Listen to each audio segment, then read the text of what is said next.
CPM-ലെ വിഭാഗീയത സംബന്ധിച്ച് ചില വീഡിയോകൾ ചെയ്തിരുന്നു.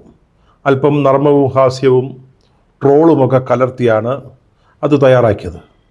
പക്ഷേ ഇന്ന് സ്ഥിതി മാറിയിരിക്കുക. ആ പാർട്ടിക്കുള്ളിൽ നടക്കുന്ന വിഭാഗീയതയുടെ അല്ലെങ്കിൽ ആഭ്യന്തര കുഴപ്പങ്ങളുടെ തോത് കാണുമ്പോൾ അമ്പരപ്പും അത്ഭുതവുമാണ് ഉണ്ടാവുന്നത്. മാലപ്പടക്കത്തിന് തീ കൊളുത്തിയ പോലെ ഒരറ്റത്തു നിന്ന് കത്തി പൊട്ടിപ്പടർന്ന് അത് ഏതാണ്ട് ഏരിയ സമ്മേളനങ്ങൾ വരെ എത്തി നിൽക്കുകയാണ്. തിരുവനന്തപുരം, ആലപ്പുഴ, കൊല്ലം, പാലക്കാട് ജില്ലകളിൽ അതിൻ്റെ ശക്തമായ പ്രതിഫലനങ്ങൾ നമ്മൾ കണ്ടു കഴിഞ്ഞു. കഴിഞ്ഞ ദിവസം കരുനാഗപ്പള്ളിയിൽ എന്താണ് സംഭവിച്ചത്? നമ്മളതിനെക്കുറിച്ച് ഒരു വീഡിയോ തയ്യാറാക്കിയതായിരുന്നു. അവിടെ ഒരു സംസ്ഥാന കമ്മിറ്റി അംഗം സൂസൻ കോടി എന്നാണ് പേര്, മറ്റൊരു ജില്ലാ കമ്മിറ്റി അംഗം PR വസന്തൻ, ഈ രണ്ടുപേരുടെ നേതൃത്വത്തിലുള്ള ഗ്രൂപ്പുകൾ തമ്മിലുള്ള പോരാട്ടം അല്ലെങ്കിൽ സംഘർഷം അടികലശലിലാണ് അവസാനിച്ചത്. തെറിപ്പാട്ടുകളുടെ പൂരമാണ് ഉണ്ടായത്. അതൊന്നുമല്ല, CPM-ൽ ഇതേവരെ സംഭവിച്ചിട്ടില്ലാത്ത രീതിയിൽ രണ്ട് സംസ്ഥാന കമ്മിറ്റി അംഗങ്ങളെ, അവിടുത്തെ പ്രവർത്തകർ, നമുക്ക് വേണമെങ്കിൽ അവരെ വിമതരെന്ന് പറയാം, അല്ലെങ്കിൽ ഔദ്യോഗിക നേതൃത്വത്തെ എതിർക്കുന്നവർ എന്ന് പറയാം, അവർ മുറിക്കുള്ളിൽ പൂട്ടിയിട്ടു. വളരെ കഷ്ടപ്പെട്ടാണ് അവരെ അവിടെ നിന്ന് മോചിപ്പിച്ച് പുറത്തേക്ക് കൊണ്ടുപോയത്. ഒരു ലോക്കൽ കമ്മിറ്റി യോഗത്തിൽ നടന്ന കാര്യമാണ്. തൊട്ടടുത്ത് അമ്പലപ്പുഴ എന്താ സംഭവിച്ചത്? ഏരിയ കമ്മിറ്റി യോഗമായിരുന്നു. അവിടെ സെക്രട്ടറി സ്ഥാനത്തേക്ക് മന്ത്രിയായ സജി ചെറിയാൻ ഒരു പേര് നിർദ്ദേശിക്കുന്നു. മറ്റു പല സംസ്ഥാനതല നേതാക്കളുടെ പിന്തുണയോടെയാണ് അത് ചെയ്തത്. അതുപോലും സ്വീകരിക്കാൻ അവിടെയുള്ളവർ തയ്യാറായില്ല. ഒടുവിൽ അമ്പലപ്പുഴ ഏരിയ കമ്മിറ്റിക്ക് പുറത്തു നിന്നുള്ള ഒരാളെ കൊണ്ടുവന്ന് അവിടെ സെക്രട്ടറി ആക്കേണ്ടി വന്നു. ആലോചിച്ച് നോക്കൂ. CPM-ൽ അങ്ങനെയൊക്കെ സംഭവിക്കാറുണ്ട്. പുറത്തുനിന്ന് ആളുകൾ ജില്ലയിലും മറ്റും വരാറുണ്ട്. ഇവിടെ ഏരിയയിൽ അമ്പലപ്പുഴ പോലൊരു സ്ഥലത്ത്, നമ്മുടെ G. സുധാകരൻ്റെ സ്ഥലമാണ്, അദ്ദേഹത്തെ ആ യോഗത്തിന് ക്ഷണിച്ചു പോലും, പൊതുയോഗത്തിന് പോലും വിളിച്ചില്ല. അവിടെ ധാരാളം മിടുക്കന്മാരായ പാർട്ടി പ്രവർത്തകർ ഉള്ള ആ ഏരിയ കമ്മിറ്റിയിൽ പുറത്തുനിന്ന് ഒരാളെ കൊണ്ടുവരേണ്ടി വന്നു. തിരുവല്ല എന്താണ് ഉണ്ടായത്? അവിടെ ലോക്കൽ കമ്മിറ്റി സമ്മേളനം, സെക്രട്ടറി തയ്യാറാക്കി അവതരിപ്പിച്ച റിപ്പോർട്ട് പ്രതിനിധികളിൽ നിന്ന് തിരിച്ചു വാങ്ങേണ്ടി വന്നു. അതൊക്കെ പാർട്ടിയിൽ സാധാരണമാകട്ടോ. റിപ്പോർട്ട് അവതരിപ്പിച്ചതിന് ശേഷം അച്ചടിച്ച റിപ്പോർട്ട് തിരിച്ചു വാങ്ങുന്നതൊക്കെ പലപ്പോഴും നടക്കുന്നതാണ്. പക്ഷെ തിരിച്ചു വാങ്ങിയത് വീണ്ടും ചോർന്നപ്പോൾ ആ റിപ്പോർട്ടിലുള്ളത് സ്ഫോടനാത്മകമായ കാര്യങ്ങളാണ്. ലോക്സഭാ തെരഞ്ഞെടുപ്പിൽ പാർട്ടി സ്ഥാനാർത്ഥിയായിരുന്ന തോമസ് ഐസക്കിനെ തോൽപ്പിക്കാൻ അവിടുത്തെ വളരെ പ്രധാനപ്പെട്ട നേതാക്കൾ വരെ കള്ളപ്പണി നടത്തിയെന്നാണ് അതിനകത്ത് പറയുന്നത്. പേരെടുത്ത് പറഞ്ഞുകൊണ്ടാണ് റിപ്പോർട്ട് അക്കാര്യം സൂചിപ്പിക്കുന്നത്. അവിടെ ഞെട്ടിപ്പിച്ച മറ്റൊരു കാര്യം, സ്ത്രീപീഡന കേസുകളിൽ പ്രതികളായിരുന്നവരെ സംരക്ഷിക്കാൻ ഏരിയ കമ്മിറ്റി നേതാക്കന്മാർ ശ്രമിച്ചു എന്നാണ്. പാലക്കാട് കൊഴിഞ്ഞാമ്പാറ പാർട്ടിക്ക് ശക്തമായ വേരുകളുള്ള സ്ഥലമാണ്. അവിടെ ലോക്കൽ കമ്മിറ്റിയുടെ സെക്രട്ടറിയായിട്ട് കോൺഗ്രസ് പാർട്ടി വിട്ടുവന്ന ഒരുത്തനെ നിയമിച്ചു, കൊണ്ടുവന്നു ജില്ലാ നേതൃത്വം പറഞ്ഞിട്ട്. സാധാരണ CPM-ലൊരു മെമ്പർഷിപ്പ്, അംഗത്വം കിട്ടുന്നതിന് പോലും പ്രയാസമാണ്. കഷ്ടപ്പെട്ട് വിയർത്ത് പണിയെടുക്കണം, ആത്മാർത്ഥമായിട്ട് പാർട്ടിക്ക് വേണ്ടി ത്യാഗങ്ങൾ സഹിക്കണം. അങ്ങനെ പാരമ്പര്യവും ചരിത്രമുള്ളവരെ അംഗങ്ങളാക്കുക, അതൊക്കെ പരീക്ഷിച്ചതിന് ശേഷവും പരിശോധിച്ചതിന് ശേഷവുമാണ്. ഇവിടെ കോൺഗ്രസിൽ നിന്ന് കയറും പൊട്ടിച്ച് വന്ന ഒരു വിദ്വാനെ അവിടുത്തെ ലോക്കൽ കമ്മിറ്റി സെക്രട്ടറിയാക്കി. സാധാ പ്രവർത്തകർ, അടിത്തട്ട് മുതൽ പ്രവർത്തിച്ച് വന്നവർ സഹിക്കുമോ? അവരെന്ത് ചെയ്തു? അവർ സമാന്തര കമ്മിറ്റി ഉണ്ടാക്കി, ഒരു സമാന്തര ഓഫീസ് തുറന്നു, അതിന് EMS-മാരെ ഒന്ന് പേരിടുകയും ചെയ്തു. ഇപ്പോൾ ഏറ്റവും അവസാനം ഇന്നലെ തിരുവനന്തപുരം ജില്ലയിൽ മംഗലപുരം അവിടുത്തെ ഏരിയ സെക്രട്ടറി, അദ്ദേഹത്തെ വീണ്ടും സെക്രട്ടറി ആക്കുമെന്ന് പറഞ്ഞിരുന്നതാണ്. പക്ഷേ ജില്ലാ സെക്രട്ടറി അദ്ദേഹത്തെ പിടുത്തം പോരാ, പല കാരണങ്ങളാൽ അവർ തമ്മിൽ ഇഷ്ടമല്ല. അപ്പോൾ അവസാനം എന്ത് ചെയ്തു? ലാസ്റ്റ് മിനിറ്റിൽ അദ്ദേഹത്തെ പുറത്താക്കുക.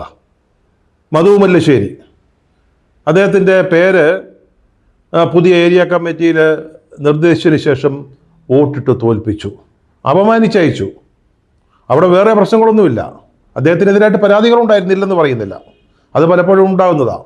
ഏത് ഏരിയ കമ്മിറ്റി സെക്രട്ടറി ആണെങ്കിലും സമ്മേളനത്തിൽ എതിരഭിപ്രായങ്ങളും വിമർശനങ്ങളും ഒക്കെ ഉണ്ടാവും.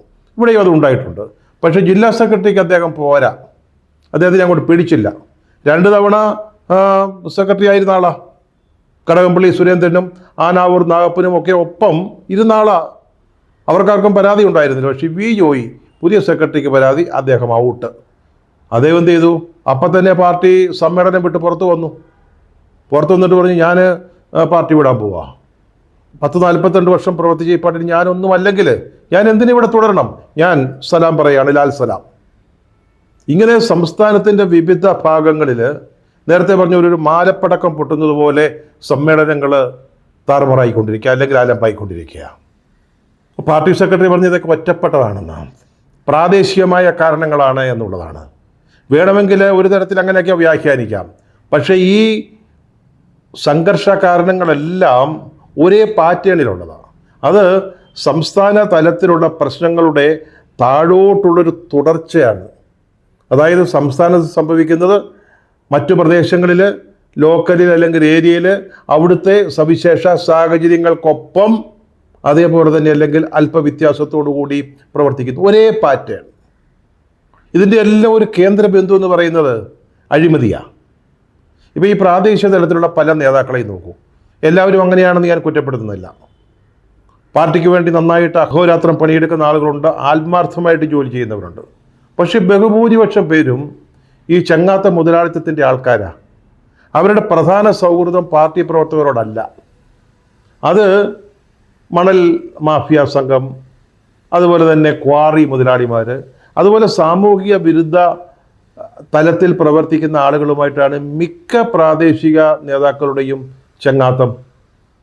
പാർട്ടി പ്രവർത്തകർക്ക് അല്ലെങ്കിൽ അംഗങ്ങൾക്ക് ഇവരെയൊന്നും കാണാൻ പോലും സമയം കിട്ടുന്നില്ല എന്നാണ് പല സമ്മേളന വേദികളിലും ഉയർന്നു വന്ന ഒരു പ്രധാനപ്പെട്ട പ്രശ്നം.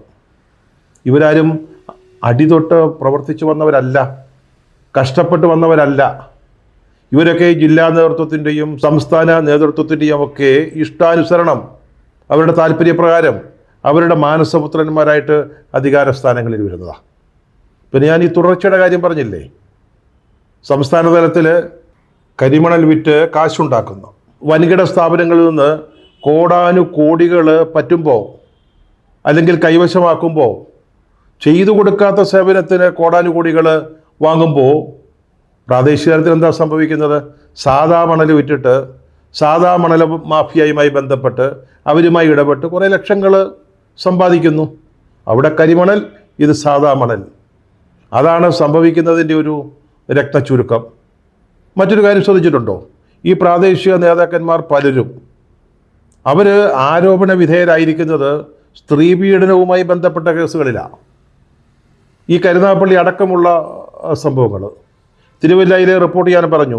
ഏരിയ കമ്മിറ്റിയിലുള്ളവർ പോലും ഇത്തരം പ്രതികളെ സംരക്ഷിക്കാൻ ശ്രമിച്ചു എന്ന ആരോപണം. ഇതും ആ ഒരു പാറ്റേണിൻ്റെ ഭാഗമാണ്.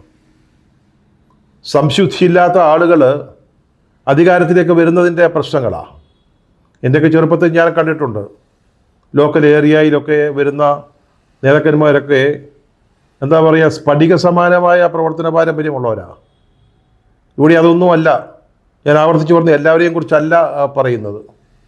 ഇതുപോലെ സ്ത്രീപീഡന കേസുകളിൽ ഉൾപ്പെട്ടവർ, അതിന് മയക്കുമരുന്ന് കച്ചവടവുമായി ബന്ധപ്പെട്ടവർ, അവരുടെയൊക്കെ പണം വാങ്ങുന്നവർ, എന്തിനാ അവരെ മാത്രം കുറ്റം പറയുന്നത്?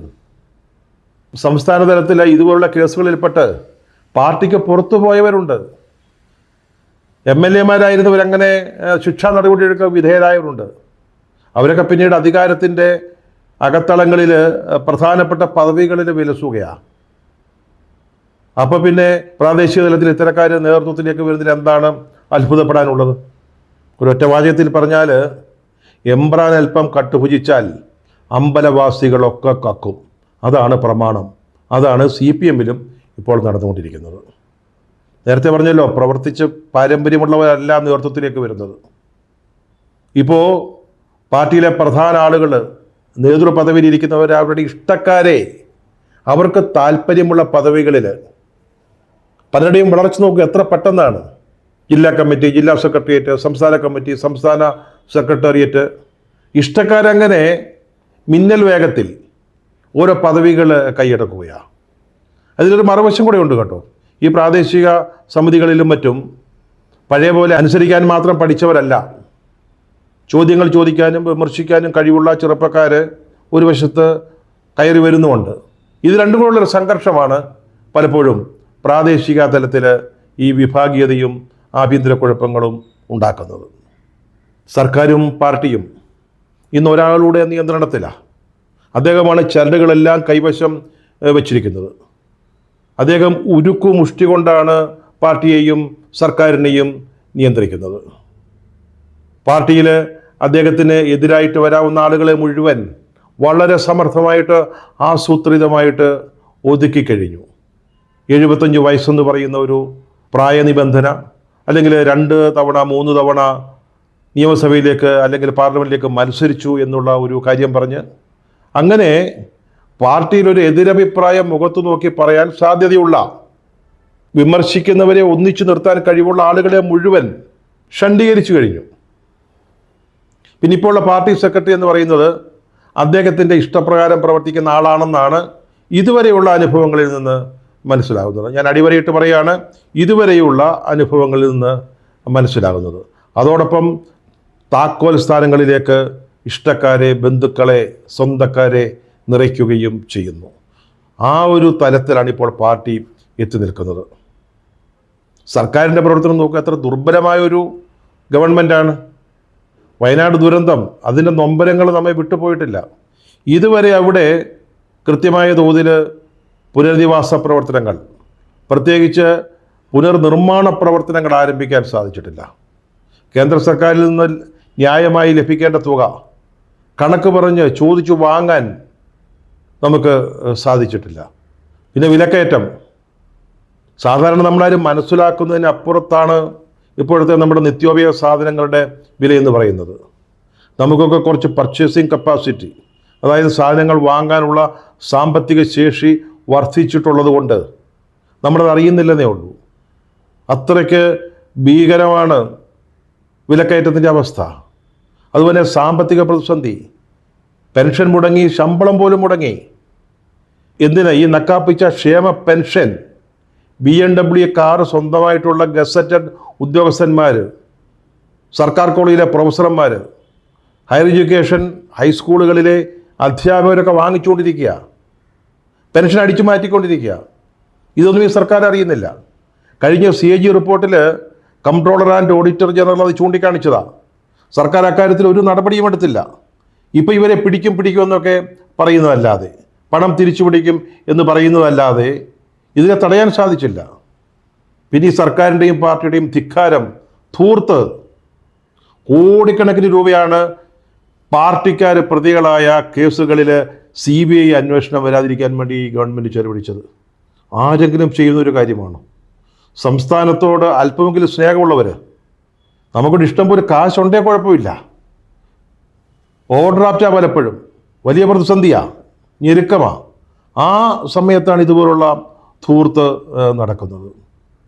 പിന്നീട് ലോക്സഭാ തെരഞ്ഞെടുപ്പിലെ തോൽവി, പാലക്കാട്ടെ പരാജയം. പാലക്കാട് തോറ്റതൊരു വലിയ പ്രശ്നമായിട്ട് ഞാൻ കരുതുന്നില്ല. 3ാം സ്ഥാനത്തായിരുന്നു കഴിഞ്ഞ തവണ. പക്ഷേ അവിടെ പാർട്ടിക്ക് ഒരു സ്ഥാനാർത്ഥിയെ കണ്ടെത്താൻ പറ്റിയില്ല. കോൺഗ്രസ് വിട്ടു വന്ന, വേലി ചാടി വന്ന ഒരാളെയാണ് നിങ്ങൾ സ്ഥാനാർത്ഥിയാക്കിയത്. AKG മത്സരിച്ച് ജയിച്ചിട്ടുള്ള സ്ഥലമാണ് പാർലമെൻറ്റിലേക്ക്. അവിടെ സന്ദീപ് വാര്യരെ ചേർക്കുന്നതിന് സ്വാഗതഗാനം തയ്യാറാക്കിയിരുന്ന പാർട്ടിയാണ്. ക്രിസ്റ്റൽ ക്ലിയർ വ്യക്തിത്വമെന്ന്. പിന്നീട് മാറ്റി പറഞ്ഞു, ഞങ്ങൾ സന്ദീപ് വാര്യരെ പറ്റി അങ്ങനെയൊന്നും പറഞ്ഞിട്ടില്ലെന്നായി. പക്ഷെ നമ്മുടെ ചാനലുകാർ നേരത്തെ നമ്മുടെ കേന്ദ്ര കമ്മിറ്റി അംഗം പറഞ്ഞ വാചകങ്ങൾ അതേപടി വീണ്ടും കാണിച്ചു. പാർട്ടി നാണം കെട്ടു, മുഖം പൊത്തേണ്ടി വന്നു. അതുപോലെ നിലപാടുകളിലെ കൺസിസ്റ്റൻസി ഇല്ലായ്മ. കഴിഞ്ഞ ലോക്സഭാ തെരഞ്ഞെടുപ്പിൽ പൗരത്വ ഭേദഗതി നിയമം വരെ ചൂണ്ടിക്കാട്ടിക്കൊണ്ട് ന്യൂനപക്ഷാവകാശ സംരക്ഷണം പറഞ്ഞ വോട്ട് പിടിച്ചത്. പക്ഷേ അതുകൊണ്ട് ധാരാളം ഹൈന്ദവ വോട്ടുകൾ പാർട്ടിക്ക് നഷ്ടപ്പെട്ടെന്ന് മനസ്സിലാക്കിയപ്പോൾ പാലക്കാടും ചേലക്കരയുമായപ്പോഴേക്ക് ന്യൂനപക്ഷങ്ങളെ ചീത്ത പറയാൻ തുടങ്ങി. ഈ ന്യൂനപക്ഷ സംഘടനകൾ ഏറ്റവും സോബർ എലിമെൻസ് എന്ന് പറയാവുന്ന ലീഗിൻ്റെ പ്രസിഡന്റിനെ പോലും പ്രതിക്കൂട്ടിൽ നിർത്തി. കൺസിസ്റ്റൻസി ഇല്ല നിലപാടുകളിൽ. ഇതാണ് നടന്നുകൊണ്ടിരിക്കുന്നത്. അപ്പോൾ ഈ സാഹചര്യത്തിൽ നടക്കുന്ന പാർട്ടി സമ്മേളനം, ഇനി ജില്ലാ സംസ്ഥാന സമ്മേളനം, അവിടെ എന്ത് സംഭവിക്കും നമുക്ക് പറയാൻ പറ്റില്ല. നമ്മൾ നേരത്തെ പറഞ്ഞതുപോലെ പാർട്ടിയുടെയും സർക്കാരിൻ്റെ എല്ലാ നിയന്ത്രണങ്ങളും കൈവശം വയ്ക്കുന്ന ആളുകൾ അവരുടെ ഉരുക്കു മുഷ്ടി ഉപയോഗിച്ച് ഇനി ജില്ലകളിലും സംസ്ഥാനത്തുമൊക്കെ നടക്കുന്ന സമ്മേളനത്തെ അവരുടെ പരിധിയിലാക്കിയേക്കാം. അതിന് പാർട്ടി സെക്രട്ടറിയുടെ പിന്തുണയും ലഭിച്ചേക്കാം. പക്ഷേ വാസ്തവത്തിൽ ഇപ്പോൾ ഉണ്ടായിരിക്കുന്ന ഈ കലക്കം, ഞാനതിന് വിഭാഗീയത എന്നതിനപ്പുറത്ത് പാർട്ടിക്കുള്ളിൽ ഉണ്ടായിരിക്കുന്ന ഒരു വീണ്ടും വിചാരം, പാർട്ടിയിൽ സംഭവിക്കുന്ന, ഗവൺമെൻറ്റിൽ സംഭവിക്കുന്ന ജീർണതയെക്കുറിച്ചുള്ള ഒരു ഒരു ഒരു വകതിരിവ്, മനസ്സിലാക്കൽ, അതൊക്കെ പാർട്ടിയുടെ ഒരു ശുദ്ധീകരണത്തിന് വഴിവെക്കുകയാണ് വാസ്തവത്തിൽ വേണ്ടത്. കാരണം CPM സംഭവിക്കുന്ന ക്ഷീണം, ചോർച്ച അല്ലെങ്കിൽ ശോഷണം, അത് BJPക്കാണ് ഗുണകരമാകുന്നത്. ഇപ്പോൾ ആലപ്പുഴയിലെ ഒരു ജില്ലാ പഞ്ചായത്ത് വൈസ് പ്രസിഡന്റ് രാജിവെച്ചിട്ട് BJPയിലാണ് പോയത്. ഈ മംഗലപുരത്തെ രാജിവെച്ച ഏരിയ സെക്രട്ടറിയും പറയുന്നത് അയാൾക്ക് BJPയിൽ പോകുന്നതിന് ബുദ്ധിമുട്ടില്ലെന്നാണ്. അദ്ദേഹം പോയോന്ന് എനിക്ക് അറിഞ്ഞുകൂടാ. അപ്പോൾ CPM ഉണ്ടാകുന്ന ക്ഷീണം ഒരിക്കലും BJPക്ക് നേട്ടമാവാതെ നോക്കേണ്ടത് ആ പാർട്ടിയുടെയും കൂടെ കാര്യമാണ്. അതിന് പാർട്ടിയിൽ കൃത്യമായിട്ടൊരു ശുദ്ധീകരണം ഉണ്ടാവണം. ഏറ്റവും അവസാനം ശ്രീ EP ജയരാജൻ പറഞ്ഞൊരു കാര്യത്തിലേക്ക് ഞാൻ പാർട്ടിയുടെ നേതൃത്വത്തിൻ്റെ ശ്രദ്ധ ക്ഷണിക്കുക. പോസ്റ്റ് മോഡേൺ എന്ന പേരിൽ അമേരിക്കയിലെ ചില സർവകലാശാലകൾ ചില ചെറുപ്പക്കാരെ പരിശീലിപ്പിച്ച് CPM തകർക്കാൻ വേണ്ടി രാജ്യത്തിൻ്റെ വിവിധ ഭാഗങ്ങളിൽ നിയോഗിച്ചിട്ടുണ്ടെന്നാണ് EP ജയരാജൻ പുറത്തേക്ക് വിട്ട ഈ ഞെട്ടിക്കുന്ന ഒരു വാർത്ത. എന്തിനാണ് രാജ്യത്തിൻ്റെ വിവിധ ഭാഗങ്ങളിൽ അവരെ നിയോഗിക്കുന്നത് എന്ന് മനസ്സിലാകുന്നില്ല. കാരണം കേരളം ഒഴികെ വേറൊരിടത്ത് ഈ പാർട്ടി ഇല്ല. നിയോഗിക്കുന്നെങ്കിൽ കേരളത്തിൽ നിയോഗിച്ചാൽ മതി. സഖാവ് MV ഗോവിന്ദൻ EP ജയരാജനാണ് പറഞ്ഞത് എന്ന് വിചാരിച്ചിട്ട് തള്ളിക്കളയരുത്. അതിഭീകരമായ ഒരു സംഭവമാണ് അദ്ദേഹം പുറത്തേക്ക് കൊണ്ടുവന്നിരിക്കുന്നത്. ഇതിപ്പോൾ പിണറായിയുടെ പോലീസ് വിചാരിച്ചാൽ ഈ അമേരിക്കൻ യൂണിവേഴ്സിറ്റികൾ ഇവിടെ പാർട്ടിയെ തകർക്കാൻ വേണ്ടി നിയോഗിച്ചിരിക്കുന്നവരെ കണ്ടുപിടിക്കാനും കയ്യാമും വെക്കാനും വലിച്ച് അറബിക്കടലിലേക്ക് എറിയാനും 1-2 ദിവസങ്ങൾ മാത്രം മതി. കേരള പോലീസിന് അതിന് കഴിവുണ്ട്. ഈ വഴിക്ക് ജാഗ്രതയോടുകൂടിയുള്ള പ്രവർത്തനം ആവശ്യമാണെന്ന് സവിനയം ഓർമ്മിപ്പിക്കുകയാണ്.